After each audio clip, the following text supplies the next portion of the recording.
கர்த்தராகிய இயேசு கிறிஸ்துவின் நாமத்திற்கு மகிமை உண்டாவதாக. கர்த்தருக்குள் பிரியமானவர்களே, இந்த நாளுக்கான சிந்தனை பகுதியை நம்ம கொஞ்சம் நேரம் எடுத்து சிந்திச்சு பார்க்கலாம். இந்த சமுதாயம் நம்ம வாழ்ந்தாலும் பேசும், நம்ம விழுந்தாலும் பேசும். ஒரு சில மனுஷங்க தங்களுடைய சுய லாபத்துக்காக நம்மளை புகழ்ந்து பேசுகிறவங்களா இருப்பாங்க. அதே வேளையில் நம்மக்கிட்ட இருந்து ஒன்றும் கிடைக்கலன்னா நம்மளை தூற்றி பேசுகிறவங்களாவும் இருப்பாங்க. வேறு சிலர் நம்மளை பிடிக்கலன்னா எழுந்து பேசுவாங்க. இன்னும் சில பேர் நம்ம நல்லா வாழ்கிறது பொறுக்க முடியாததுனால பொறாமையோடு பேசுவாங்க. நம்மளை குறித்து ஆராய்ஞ்சு நிதானித்து நல்ல நோக்கத்தோடு நம்மக்கிட்ட பேசக்கூடிய நபர்கள் வெகு சிலர் தான். நம்மளை புகழ்கிறவங்கள நமக்கு ரொம்ப பிடிக்கும். நம்மளை கண்டிக்கிறவங்கள எச்சரிக்கிறவங்கள நமக்கு பிடிக்கிறதே இல்லை. உள்நோக்கத்தோடு இருக்கக்கூடிய புகழ்ச்சியை பார்க்கிலும் வெளிப்படையாக இருக்கக்கூடிய கண்டிப்பு ரொம்பவே நல்லது. இன்றைக்கி நேரம் எடுத்து நம்மளை குறித்து வரக்கூடிய விமர்சனங்களை நம்ம எப்படி எதிர்கொள்கிறது அப்படின்றத சிந்திப்போம். ஒரு ராஜாவுக்கு தன்னை ஓவியமாக பார்க்குறதுக்கு ஆசை வந்துச்சு. அதனால் நாட்டில் இருந்த ஓவியர்கள் எல்லாத்தையும் வரவழைச்சி தன்னுடைய விருப்பத்தை சொன்னார். 2 நாளுக்குள்ளே எல்லாரும் வரைஞ்சி முடிச்சிட்டாங்க. ராஜா ஒவ்வொரு ஓவியமாக பார்வையிட்டார். ஆரம்பமே அவரை பரவசத்தில் ஆழ்த்துச்சு. ஒரு ஓவியர் ராஜாவுடைய இயல்பான கருப்பு நிறத்தை மாற்றி பவழம் போல சிவப்பு நிறமாக்கி அழகாக வரைஞ்சிருந்தார். இன்னொருத்தர் சூரியன், சந்திரன், நட்சத்திரங்கள் எல்லாம் அரசருடைய காலுக்கு கீழே அடங்கி இருக்கிறது போல வரைஞ்சிருந்தார். இன்னொரு ஓவியர் அரசருக்கு முன்னாடி பல தேசத்து ராஜாக்களும் தங்களுடைய கிரீடங்களோட முகங்குப்புற விழுந்து சாஷ்டாங்கமாக நமஸ்காரம் செய்கிறது போல வரைஞ்சிருந்தார். மகிழ்ச்சியில் ராஜா திக்குமுக்காடி போனார். தலைக்கால் புரியல அவருக்கு. ஒவ்வொருத்தரும் ஒவ்வொரு விதத்தில் அரசரை அதிமனிதராக காமிச்சு இருந்தாங்க. அதே சந்தோஷத்தோட கடைசி ஓவியனுடைய ஓவியத்தையும் காண்றதுக்காக உள்ளே நுழைஞ்சார். உள்ளே வரையப்பட்டிருந்த படத்தை பார்த்ததும் அதிர்ச்சி அடைஞ்சு போனார். கோபத்தில் அவருடைய கைகள் நடுங்கி கண்கள் சிவக்க ஆரம்பிச்சிருச்சு. ஆமாங்க, அங்கே இருந்த ஓவியர் அவரை வரைஞ்சிருந்த விதம் தான் அதுக்கு காரணம். அவர் வரைஞ்ச படத்தில் ராஜாவுடைய கிரீடம் ஒரு பக்கம் நசுங்கி போய் அசிங்கமாக காட்சி அளித்துச்சு. அவருடைய கண்களில் ஒன்று பார்வையற்றவர் போல மூடி இருந்துச்சு.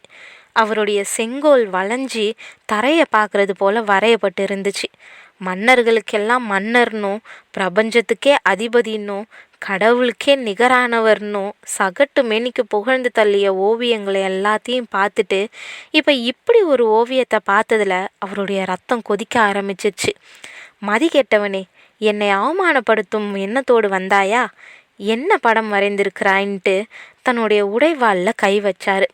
நிலைமையோடைய தீவிரத்தை புரிஞ்சுக்கிட்ட ஓவியர் பணிவாக மன்னருக்கு முன்னாடி முழங்கால் படியிட்டு சொன்னார், மன்னா, நீங்கள் எனக்கு என்ன தண்டனை கொடுக்கறதா இருந்தாலும் அடியேன் நான் ஏற்றுக்கிறேன். ஆனாலும் நான் பேசி முடித்ததுக்கு அப்புறம் தங்களுடைய விருப்பப்படி செய்யலாம் அப்படின்னு சொன்னார். மன்னர் மௌனமாக இருக்க மேலும் தொடர்ந்தார். இந்த நாளில் தாங்கள் பலதரப்பட்ட ஓவியர்களுடைய கைவண்ணத்தில் வரையப்பட்ட உங்களுடைய அருமையான ஓவியங்களை பார்த்துருப்பீங்க. பலரும் பல விதங்களில் உங்களை புகழ்ந்தும் பெருமைப்படுத்தியும் வரைஞ்சிருப்பாங்க. அதெல்லாம் நல்லது தான். ஆனாலும் அண்ணா, அது எல்லாம் 100 விழுக்காடு உண்மைதானா? அது உங்களுடைய உண்மையான நிலையை உணர்த்துறது தானா? ஓவியர் எதையோ சொல்ல விரும்புகிறத மன்னர் உணர்ந்துக்கிட்டு அவர் சொல்கிறத கூர்ந்து கவனிச்சார். அரசே, நான் ஒரு நேர்மையான ஓவியன். உள்ளதை உள்ளபடி சொல்கிறது என்னுடைய கடமை. அதுலேயும் நான் உங்களுடைய ஆளுகையின் கீழே குடியிருக்கக்கூடிய உங்களுடைய குடிமகன். பொய்யான தோற்றத்தை காட்டி உங்ககிட்ட பரிசு பெறுறதை விட உண்மையை உணர்த்தி அதனால் தண்டனை கிடைச்சாலும் அதை ஏற்றுக்கொள்கிறதுல எனக்கு மகிழ்ச்சி தான். இப்போ அரசர் குறுக்கிட்டார். என் மணிமுடி சேதப்பட்டிருக்கிறது மாதிரி வரைஞ்சிருக்கிறியே, இதனால் எனக்கு என்ன நன்மை செஞ்சிட்ட அப்படின்னு கேட்டார். அப்போ ஓவியர் சொன்னார், அரசே, மணிமுடின்றது உங்களுடைய அதிகாரத்தின் அடையாளம் அல்லவா? அதுக்கு களங்கம் கற்பிக்கும்படி உங்களுடைய பிரதானிகள் சிலர் நடந்துட்டு வராங்க. நீங்கள் மக்களுக்கு வழங்கும்படி அனுப்பக்கூடிய பல நன்மைகளில் பாதி கூட மக்களை சென்று சேர்றதில்ல. நீங்கள் கொடுக்கக்கூடிய வேலை வாய்ப்புகள் தகுதியானவங்களுக்கு போகாமல் உயர் அதிகாரிகளுடைய உறவினர்களுக்கும் பணம் கொடுக்க தயாராக இருக்கிறவங்களுக்கு மட்டும்தான் போய் சேருது. இப்படி வேலைக்கு சேர்றவங்க கிட்ட இருந்து தரமான அரசு பணியை எப்படி எதிர்பார்க்க முடியும்? தரமில்லாத அதிகாரிகளுடைய வழியாக நடக்கக்கூடிய உங்களுடைய அதிகாரம் அதனுடைய அடையாளமாக அமைஞ்சுள்ள மணிமுடி சிதலமடையாமல் இருக்கிறதுன்றத எப்படி சொல்ல முடியும்? அரசரும் இது பற்றி அரசல் புரசலாக கேள்விப்பட்டிருந்தார். இருந்தாலும் மக்கள்கிட்ட இருந்து புகார் வரும்போது கவனிச்சுக்கலான்ட்டு காத்திருந்தார். சரி, அது இருக்கட்டும். எனக்கு ஒரு கண்ணு மூடப்பட்டிருக்கிற மாதிரி வரைஞ்சிருக்கிறியே, நான் என்ன பார்வையற்றவனா அப்படின்னு கேட்டார். ஓவியர் மறுபடியும் தலை வணங்கி சொன்னார், மன்னாதி மன்னவா, கோபம் வேண்டாம். கடந்த 2 ஆண்டுகளில் நடந்த சில மோசமான குற்றங்களில் குற்றவாளிகள் கண்டுபிடிக்கப்படவே இல்லை. தங்களுடைய பிரியத்துக்குரிய மந்திரியாரனுடைய மகனுடைய தலைமையில் அமைஞ்சுள்ள ஒரு கூட்டம்தான் இதை செஞ்சு வர்றாங்கன்றது மக்களில் பல பேருக்கு தெரியும். தங்களுக்கும் அது நிச்சயமாக தெரிஞ்சுதான் இருக்கணும். யார் குற்றம் செஞ்சாலும் நியாயம் தீர்க்க வேண்டிய மகாராஜா குற்றவாளி யார் என தெரிஞ்சும் தன்னுடைய அன்பிற்குரியவர்ன்றதுனால கண்டும் காணாமல் இருக்கும்போது அதை இப்படி தானே வரைஞ்சி சுட்டி காட்ட முடியும்? அரசர் பதில் பேசவே இல்லை. ஓவியர் தொடர்ந்தார். நேர்மையும் திறமையும் அற்ற அரசு ஊழியர்களையும் குற்றவாளி அறிஞ்சிருந்தோம் நடவடிக்கை எடுக்காத அரசையும் கொண்டுள்ள தேசத்தில் நல்லாட்சி எப்படி நடக்கும்? அதோடைய செங்கோல் எப்படி தலை நிமிர்ந்து நிற்கும்? அரசர் மௌனம் கலையலை. அரசே, இந்த நாட்டின் மேலே அக்கறையுள்ள குடிமகனா தவறுகளை சுட்டி காட்ட ஒரு வாய்ப்புக்காக காத்துட்ருந்தேன். இது உண்மைதானான்னு தங்களுடைய ஒற்றர்களை வச்சு உறுதி செஞ்சுக்கோங்க. எனக்கு அரசர் எதை செஞ்சாலும் நான் ஏற்றுக்கிறேன்னு சொன்னார். அரசர் அந்த ஓவியரை தன்னுடைய விருந்தினர் மாளிகையில் தங்க வச்சுட்டு தனக்கு நம்பிக்கைக்குரிய ஒற்றர்களை அனுப்பி ஓவியர் சொன்ன காரியங்களுடைய உண்மை தன்மையை அறிஞ்சிட்டு வர சொன்னார். அவங்க திரும்ப வந்து சொன்ன விஷயங்கள் ஓவியர் சொன்ன காரியங்களை விட அச்சுறுத்துறதா இருந்துச்சு. ஓவியருக்கு சிறப்பான வெகுமதி அளித்ததோட அந்த ஓவியத்தை தான் தினந்தோறும் பார்க்கும்படி ராஜா தன்னுடைய அறையில் வச்சுக்கிட்டாரு.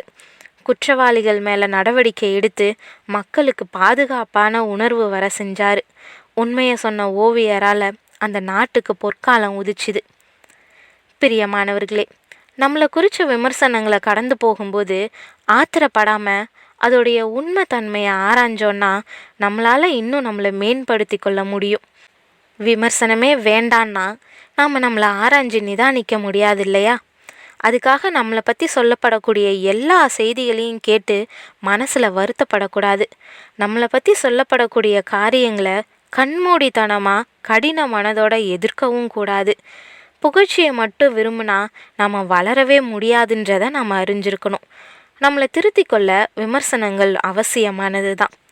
வெளியே நின்று களிம்பை நீக்கிவிடு, அப்பொழுது தட்டானால் நல்ல உடைமை பிறக்கும் அப்படின்ட்டு நீதிமொழிகள் 25 நாம் வாசிக்கிறோம் இல்லையா? அதனால் இதை மனசில் வச்சுக்குவோம்.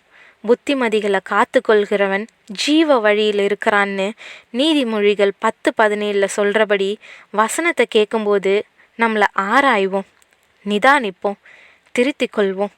செவித்தினவு உள்ளவர்களா வசனத்தை கேட்க விரும்பினா நிச்சயம் நம்மளுடைய ஆவிக்குரிய வளர்ச்சி கேள்விக்குறிதான்.